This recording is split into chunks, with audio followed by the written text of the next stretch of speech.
our last investigations, we showed you how banks create money from nothing, how governments borrow from themselves, how the system runs on trust, and nothing else. But what happens when a corporation decides to use that same dark magic, not to run a bank, not to run a government, but to fool an entire country? This is the story of Enron, the most celebrated company in America, the most corrupt company in American history, and the greatest illusion Wall Street ever performed. Houston, Texas, 1985. A quiet energy company called Houston Natural Gas merges with another called Internorth. The new company needs a name. They call it Enron. At the top, two men. Kenneth Lay, the chairman. Charming. Southern. The public face of American capitalism. Jeffrey Skilling, the architect. Cold. Brilliant. Absolutely ruthless. Together, they had a vision. Not to be an energy company, but to be the world's greatest trading company. They would trade energy like stocks, like commodities, like anything that could be bought and sold and inflated and packaged into profit. For a while, it worked.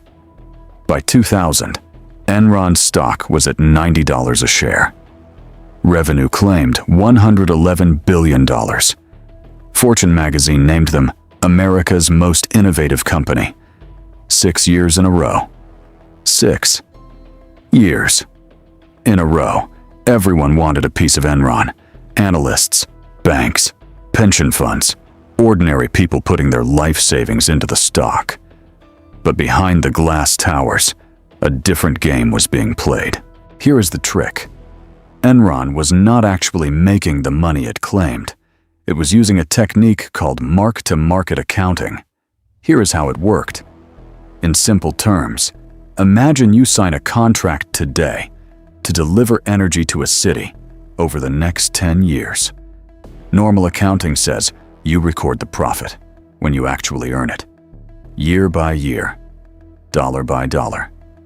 Enron's accounting said something different. Record all 10 years of projected profit today, right now, in this quarter's report. Money that didn't exist yet. Profits that might never arrive. Counted. Reported. Celebrated. It was accounting alchemy, turning future air into present gold. But it wasn't just the accounting. Enron created hundreds of shell companies, secret entities, with names no one recognized. These companies existed for one purpose: to absorb Enron's debts, billions of dollars in losses, hidden in the shadows, while the public reports showed only sunshine, and their auditors, the firm Arthur Andersen, one of the most respected accounting firms in the world, signed off on every single page. For a fee. Everyone was being paid. Everyone was looking away. And everyone was getting rich. For a while, August 2001, Jeffrey Skilling resigns as CEO. He calls it personal reasons. The rats were leaving the ship. 1 month later, a financial journalist named Bethany McLean asked a simple question. How exactly does Enron make its money? Simple. Clean. Devastating. No one at Enron could explain it clearly. The stock began to fall. Analysts started asking more questions. The Securities and Exchange Commission opened an investigation. And then the shell companies started to surface. The debts that had been hidden for years. All of them. At once.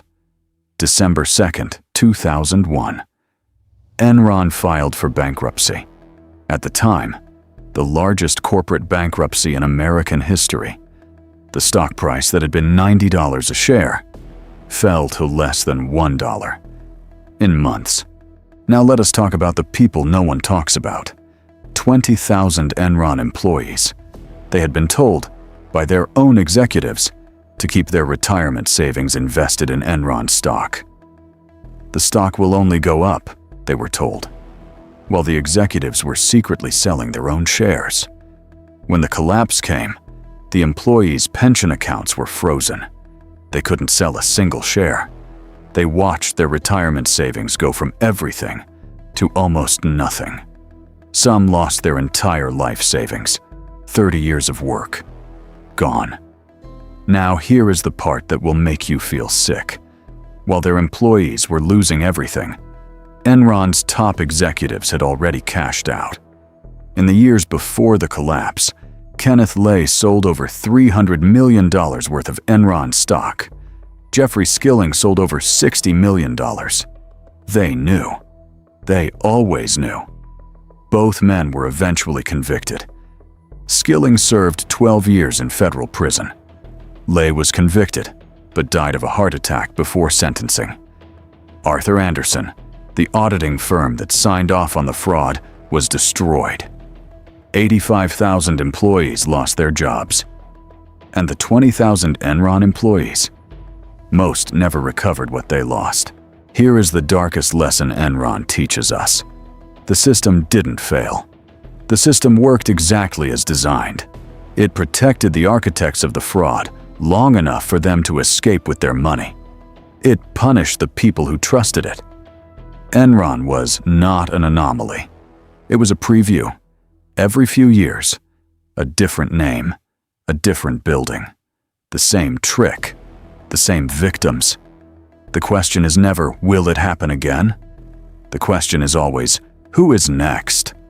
Shadow Ledger HQ. Now you know.